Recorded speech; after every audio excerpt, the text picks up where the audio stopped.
కూతురు వయసున్న యువతిని లోబరుచుకొని పెళ్లి చేసుకున్న వ్యక్తి చివరకు ఇద్దరు పురుగుల మందు తాగి ఆత్మహత్య చేసుకున్నారు. కొన ఊపిరితో ఆసుపత్రిలో చికిత్స పొందుతూ నాన్న నన్ను బ్రతికించు, నాకు చచ్చిపోవాలని లేదంటూ ప్రాణాలు విడిచిన యువతి వరంగల్ ఎనుమాముల ఇందిరమ్మ కాలనీకి చెందిన గాయత్రి. ఇంటర్ మధ్యలోనే ఆపేసి ఇంట్లో ఉంటుంది. వీరి ఇంటి ఎదురుగా ఉండే డీసీఎం డ్రైవర్ వేల్పుగొండ స్వామికి పెళ్ళై ఇద్దరు కొడుకులు ఉన్నారు.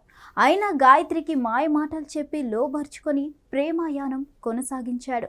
ఈ విషయం తెలిసి 6 నెలల కింద గాయత్రి తల్లిదండ్రులు పెద్దల సమక్షంలో పంచాయతీ పెట్టగా పెద్దలు మందలించడంతో స్వామి మకాం హన్మకొండకు మార్చాడు. కానీ గాయత్రితో సీక్రెట్గా సంబంధం నడిపాడు. గాయత్రికి పెళ్లి చేద్దామని భావించగా ఈ నెల 2న 10 తులాల బంగారం నగదు తీసుకొని తన దగ్గరకు వెళ్ళిపోయింది. ఇంట్లోంచి వెళ్ళిపోయిన గాయత్రి స్వామితో విజయవాడ, గుంటూరులో గడిపింది. ఆ తర్వాత వేములవాడలో ఇద్దరు పెళ్లి చేసుకున్నారు. ఆ తర్వాత అన్నారం షరీఫ్కు ఇద్దరు వచ్చి ఒక అద్దె గది తీసుకున్నారు. ఈ బంధం నిలబడదని స్వామి ఆత్మహత్యకు ప్రేరేపించగా ఇద్దరు గడ్డి మందు తాగారు.